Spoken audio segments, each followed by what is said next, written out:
Os mais importantes temas que afetam o cidadão. A discussão de ideias de forma aprofundada. O debate sério que ajuda você a entender os problemas que acontecem no Brasil e no mundo. Há mais de 10 anos no ar, levando a informação até você. Ideias em Debate. Olá, no ar, programas de Ideias em Debate. Hoje o nosso entrevistado é o candidato ao governo do Estado de São Paulo pelo PMN, Cláudio Fernando de Aguiar.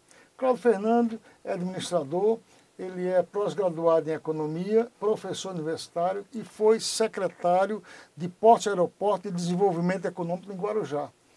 Tem uma experiência administrativa no setor público e agora é candidato, um jovem, entendeu? 37 anos, é candidato ao governo do Estado de São Paulo. Cláudio, eu queria saber por que você, que nunca disputou um cargo público, resolveu ser candidato ao governo do Estado de São Paulo. Olá, Mauro, olá, amigo telespectador, imenso prazer em poder estar falando aqui na TV aberta para a cidade de São Paulo e também para a cidade do interior. São Paulo vive um problema crônico chamado PSDB, assim também como o Brasil teve o seu problema crônico, que é essa sucessão de pessoas que passam a governar dentro do mesmo partido e chega em determinado momento, Mauro, que essas pessoas elas governam para si, não governam mais para a população. Então eu poderia estar agora lá na minha sala de aula ou fazendo perícia no meu escritório, como eu sempre fiz, mas não, fui na contramão e decidi disputar as eleições. E também dessa mesma forma eu convoco as pessoas para que elas façam o mesmo. As pessoas de bem elas têm que ocupar os lugares públicos que hoje estão ocupados por bandidos e por facções criminosas. Como perito em cálculos judiciais, por exemplo, passei uma boa parte da minha vida, há mais de 10 anos, fazendo ações contra bancos. Então eu queria dar um exemplo clássico de corrupção no Brasil. E aí nós vamos chegar também no estado de São Paulo. Nós temos hoje no Brasil a cobrança de juros sobre juros. Nós chamamos aí de tabela Price, ou método Price de multiplicação. E eu combato esse tipo de juros dos bancos. Por que eu fiz isso ao longo de todos os anos? Esse tipo de cobrança que é realizado no Brasil, ele é proibido na maioria dos países ricos do mundo. É proibido nos Estados Unidos, é proibido no Canadá, é proibido em toda a Europa, é proibido no Japão, é proibido na Austrália, porque ele acaba onerando mais as pessoas. Enquanto aqui no Brasil, as pessoas fazem financiamento de veículo com 60 meses, 72 meses, financiamento de casa 30 anos, 35 anos, parcelamento de cartão de crédito. Por que as pessoas são escravas do banco? Elas são escravas do banco porque o Congresso Nacional, os deputados federais, que tinham obrigação de estarem fiscalizando os bancos, eles recebem dinheiro de banco. E eu não tenho medo nenhum de poder falar isso, que basta a gente abrir a declaração de doações de 2014, que vocês vão saber lá que de 513 deputados federais, mais de 400 receberam dinheiro de banco.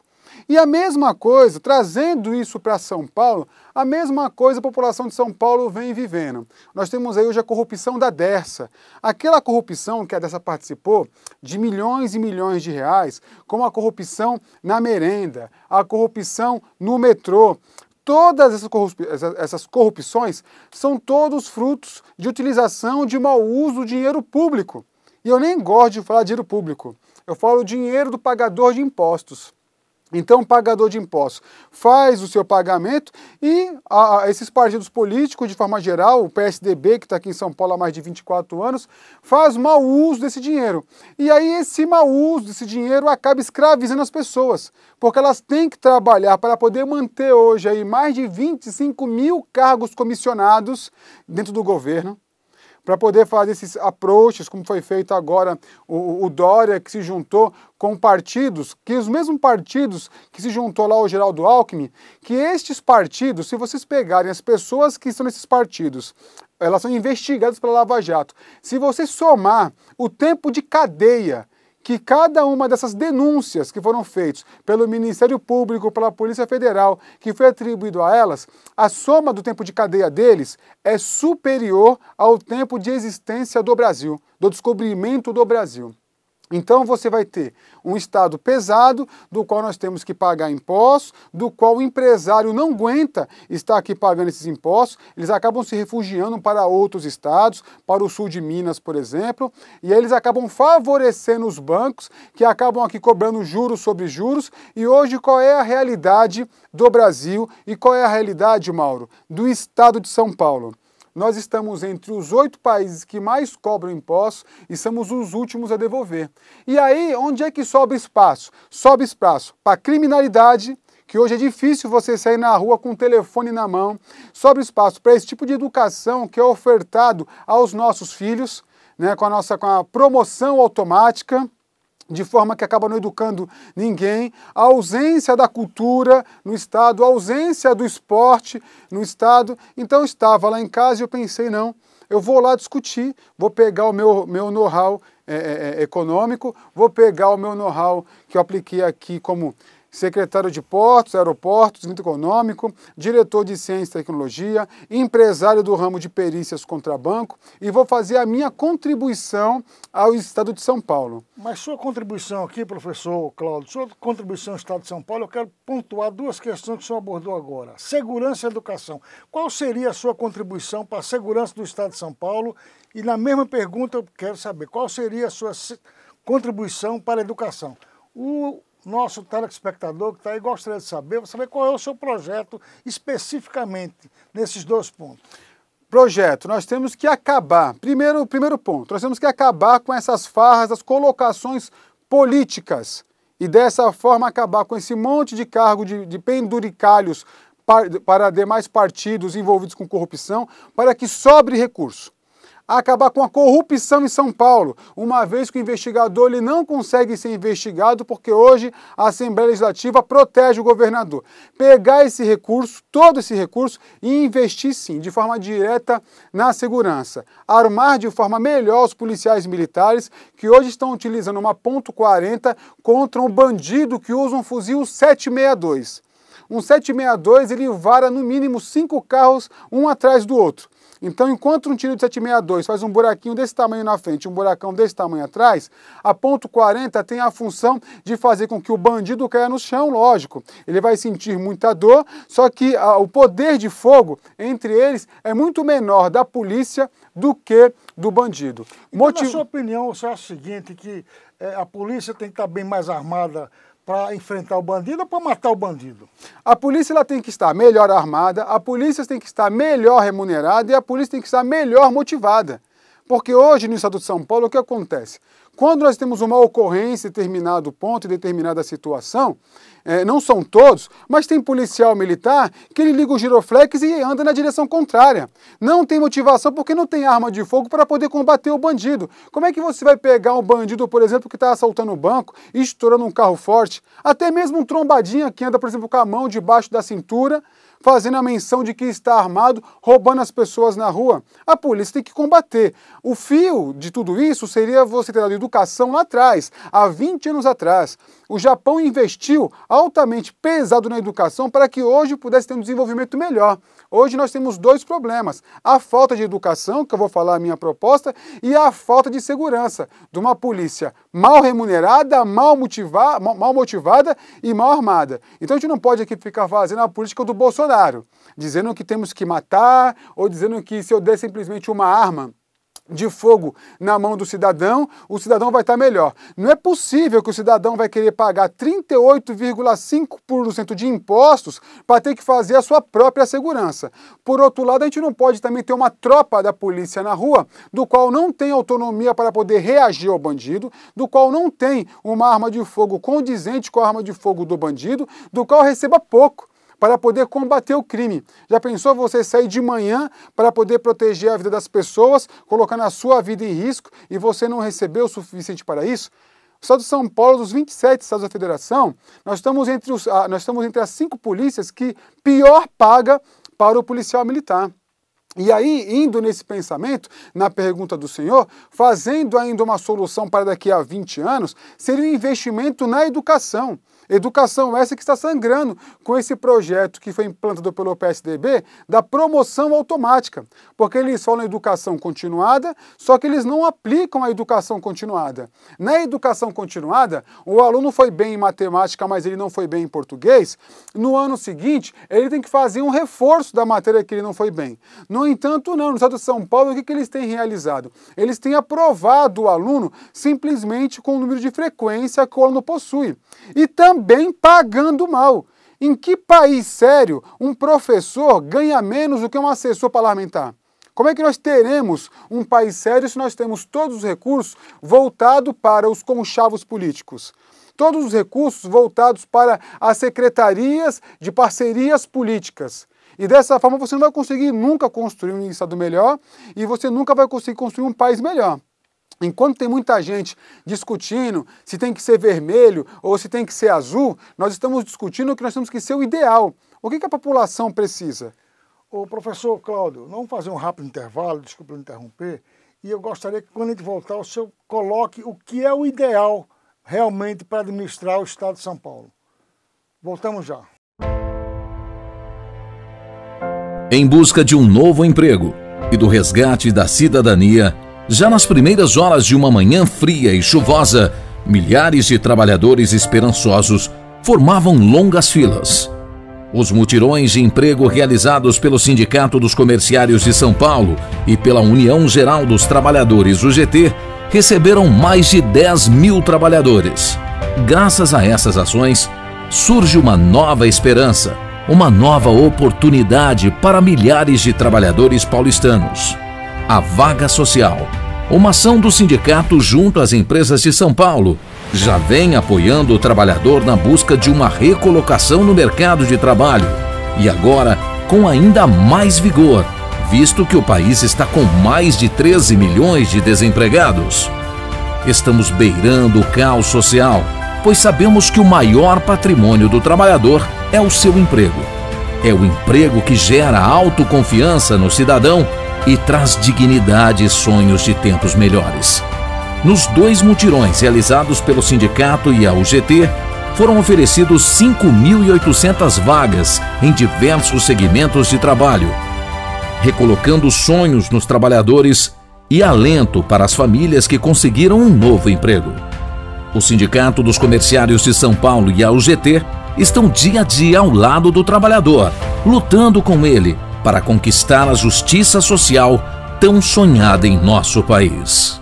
O povo brasileiro quer trabalhar, mas não tem política industrial, política governamental de inclusão. E nós estamos fazendo com o GT, tem Sindicato dos Padeiros e várias empresas, parceria no sentido de nós darmos uma corrente do bem, da inclusão, porque o povo brasileiro não merece esse desrespeito. Hoje, inclusive, temos várias alternativas de emprego, tem da IBM com empresas mais sofisticados, tem vendedores, repositores, açougueiro, balconistas, padeiros, confeiteiros, enfim, tem 4.000 vagas. É realmente, num momento de tanta seca no emprego, tanto desespero, 4.000 vagas é ouro puro. Tenho certeza que a UGT está dando uma contribuição fundamental para mostrar para o país que os atores sociais, em especial o movimento sindical, que foi maculado recentemente, chamado até de criminoso, ele, o movimento sindical, está dando a resposta mais importante para o Brasil: o emprego, cidadania, inclusão social. Meu nome é João Vitor, né? Eu tenho 18 anos e eu vim para cá por conta da minha mãe, né? Tipo, eu me formei em ensino técnico, né? Integrado com ensino médio na escola, né? Tipo, ano passado. E desde então, tô desde janeiro, tipo, em busca de emprego.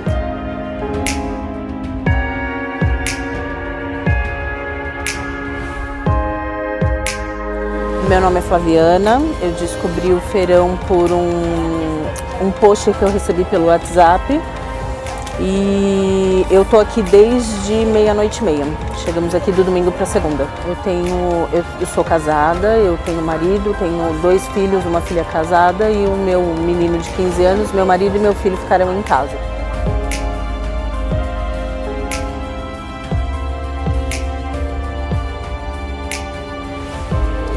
Meu nome é Fernando Henrique Aleixo, tenho 38 anos, estou desempregado há 3 anos e vim pra cá. Cheguei meia-noite aqui, estou no objetivo de conquistar um emprego. Sem trabalho não é nada na vida, né? Ele dignifica, né? Dinheiro batalhado.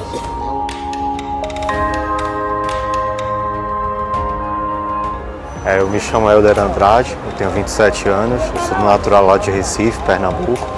Eu fiquei sabendo dessa oportunidade através do Facebook, que ia ter um mutirão, e também da primeira vez que apareceu lá no Fantástico. Aí eu já fiquei alerta que poderiam ter outros. Emprego é uma chance assim de poder crescer, né? Tanto pessoalmente quanto profissionalmente, para buscar outras oportunidades.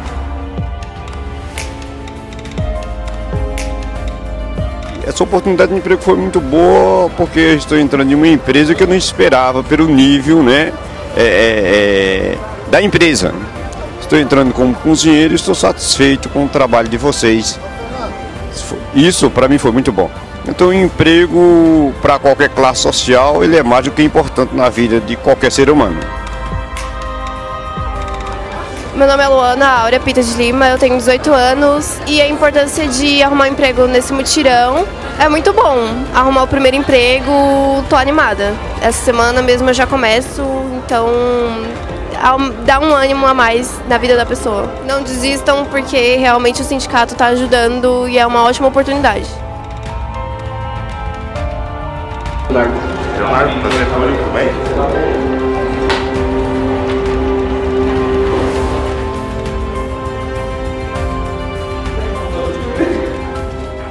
Eu saí com a carta de caminhamento para poder comparecer na loja onde eu irei atuar. E estou empregado, estou feliz porque estou empregado.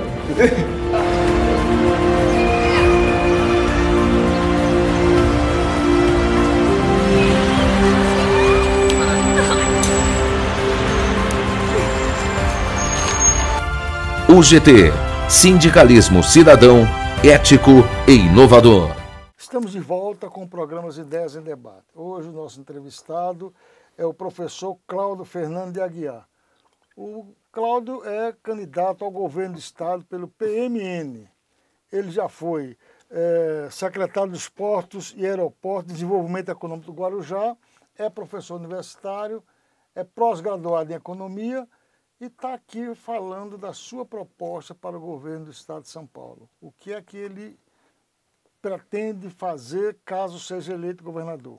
É a primeira vez que o professor Cláudio disputa uma eleição. Mesmo tendo já participado da administração pública, ele nunca disputou uma eleição. E nós estávamos aqui discutindo, né, a proposta do Cláudio para a cidade, para o estado de São Paulo. E ele estava falando o que é o melhor para o estado de São Paulo. Eu quero, Cláudio, que você fale para os nossos telespectadores que estão acompanhando, né, o programa As Ideias de Debate, que nós estamos fazendo aqui uma discussão com todos os candidatos, independente de partido grande ou pequeno, né, todos estão participando com igualdade de tempo aqui para todos eles. E expondo suas ideias para que lá do outro lado da nossa telinha, o nosso telespectador faça a sua avaliação. Continuando com a sua proposta, o que é, na sua visão, projeto de governo, o melhor para o estado de São Paulo? O que eu vou falar aqui, Mauro, até tira voto, mas eu tenho que falar, porque o propósito da minha candidatura é que nós possamos construir isso do melhor. Então nós temos que apontar. Nós temos que viver num estado onde o dinheiro público seja respeitado, mas que para que isso possa acontecer, nós temos que acabar com essa tietagem às questões políticas. Nós vivemos hoje no Brasil uma tietagem à questão política. Por exemplo, hoje um político aí investigado, um político, se ele andar aqui no Vale do Anhangabaú, ele não vai andar um passo sem ter que tirar foto com um monte de gente. As pessoas ficam naquela coisa de poder defender como se fosse time de futebol. Então as pessoas vivem no estado de São Paulo, isso aí um volume de pessoas muito grandes, como se fosse um Corinthians e Palmeiras, por exemplo, como se fosse um São Paulo e Santos, ou assim, ou vice-versa, simplesmente apoiando e divulgando e brigando pelas candidaturas, não olhando a questão, o histórico do candidato. Histórico esse, candidato envolvido em mensalão, candidato envolvido em mau uso de dinheiro público. Então o Estado ideal é aquele Estado onde o dinheiro do contribuinte volte para o contribuinte. Vou dar um exemplo, na Suécia. A Suécia ela recebe o recurso e ela devolve o recurso. Ela aponta onde está o recurso, de forma direta. Parece uma utopia. As pessoas, quando eu digo isso nas minhas entrevistas, ah, mas isso existe? É possível isso acontecer? Isso não vai acontecer. Ou então uma outra coisa também que eu ouço. Ah, mas você quer ser candidato? Essa de devolver para a sua população não seria um tipo de um Bolsa Família aprimorado, não? Não, eu não gosto desses termos devolver. Quando eu digo devolver, é assim, uma boa educação. O dinheiro tem que ser investido na educação. E o Tribunal de Contas da União, ele tem que dizer, esse dinheiro foi gasto na educação, pagando bons salários, dando uma condição digna para que o aluno possa estudar. A Constituição, viu, professor? A Constituição aqui, a Constituição do Brasil, ela já estabelece quanto você tem que aplicar na educação, quanto você tem que aplicar na saúde, né? E os estados têm que seguir. Se eles não seguirem, eles estão fora do que é aplicado, né? Hoje, por exemplo, a gente sabe que os estados têm que aplicar 30% do que arrecada na educação. Sim. O comentário do senhor é perfeito. Agora eu vou fazer uma pergunta para o senhor. Dos 30% que foram aplicados na educação, quanto chegaram na educação? Não, aí não sou eu que tenho que fazer essa avaliação. Não chega nunca. Tribunal de Contas, isso é o governador, isso é o prefeito. É o Ministério Público, é o Tribunal de Contas, é a Polícia Federal. O dinheiro não chega. Dos 30% que você coloca na educação, na corrupção fica em torno de 40%.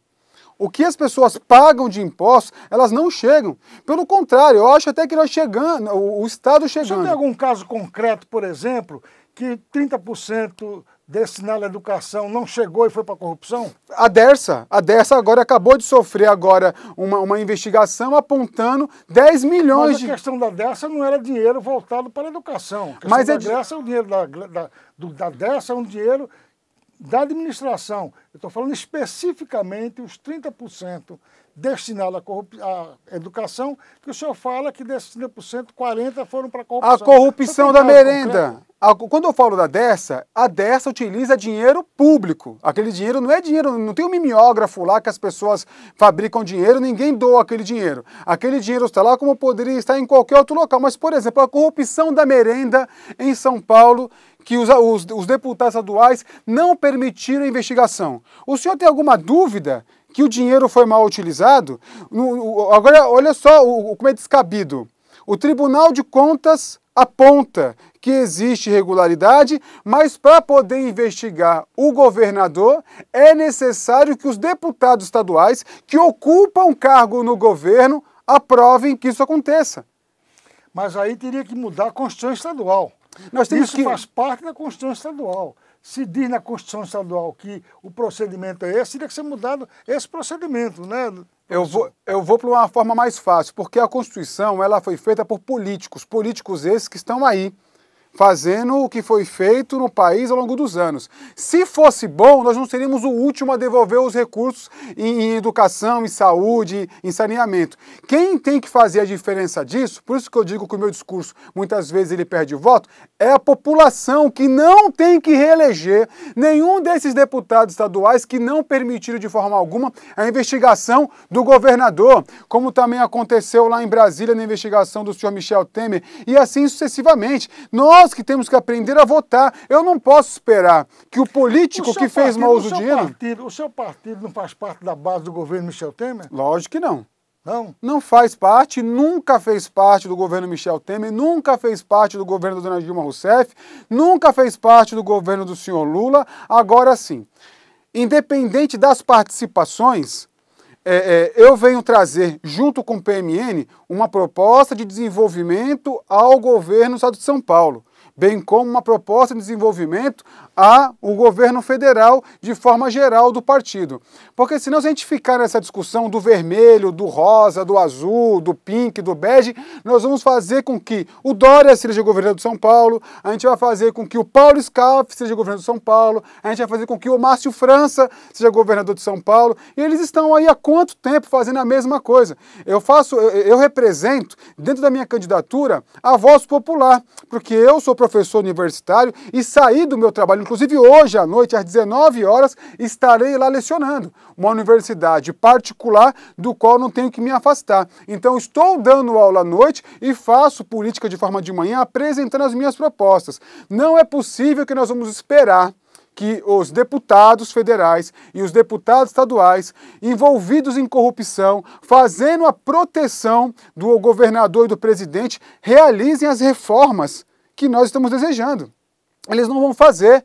Eu estou colocando a onça para tomar conta do galinheiro. É a mesma coisa. O que nós temos que fazer é colocar de forma consciente o voto. A população, quando você deixa de votar, quando eu pego hoje uma pesquisa Datafolha, uma pesquisa Ibope, que demonstra que 30%, 25%, 35% das pessoas desejam não realizar o voto, naquele momento você fica até milindrado, porque a única arma que você tem é o voto. Você tem que renovar toda a Câmara, você tem que renovar o governo, você tem que renovar, você tem que buscar as pessoas que não têm compromisso nem com a sua palavra e agora cobrar essas pessoas. Porque os políticos não farão isso de forma nenhuma. Nós temos 513 deputados federais com uma população de 210 milhões de pessoas. Ô, professor Cláudio, quando o senhor fala que os políticos não farão isso de forma nenhuma, o senhor é um político, o senhor está num cargo político. Exatamente, o senhor falou tudo. Eu estou concorrendo à minha primeira eleição e sou contrário às reeleições. Digo mais, eu sou contrário às reeleições, às eleições que você passa para o filho, às eleições que você passa para a mulher, às eleições que você passa para o vizinho. Nós vivemos hoje no Brasil uma verdadeira monarquia. Tá aí os Sarneys, que não me deixam mentir, os Calheiros, que não me deixam mentir, os Covas, que não me deixam mentir. Tá aí, basta você olhar esse modelo que nós estamos vivendo. Ou nós vamos ir para casa e se convencer de que eles, os filhos deles, os netos deles e os tataranetos deles farão o melhor por nós, ou nós simplesmente colocaremos o nome à disposição e apresentando as propostas. Propostas essas que não têm vínculo com os demais partidos criminosos, propostas essas que eu não preciso de 40, 50 coligações para poder me eleger, porque da forma que você ganha, é dessa mesma forma que você vai governar. Muito bem, vocês que estão nos assistindo, né, acabou de ouvir aí um discurso veemente, né, do professor Cláudio. Ele é candidato ao governo do Estado de São Paulo pelo PMN. Né? É um candidato pela primeira vez que está disputando a eleição, e que disse que quer mudar o país. Você que assistiu esse debate, você que ouviu as propostas, faça a sua avaliação. O programa As Ideias em Debate está fazendo a sua parte, está ouvindo todos os candidatos ao governo do Estado de São Paulo. Eles vêm aqui colocar suas propostas. E você que está nos assistindo, falar a sua avaliação. Escolha aquele que você acha que apresentou melhor a sua proposta para administrar a cidade de São Paulo. Muito obrigado, professor Cláudio, pela sua participação e muito obrigado você pela sua audiência.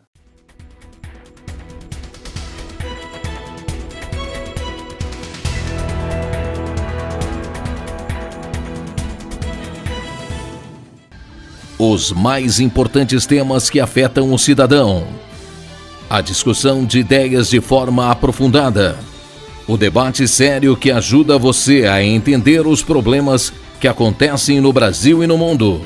Há mais de 10 anos no ar, levando a informação até você.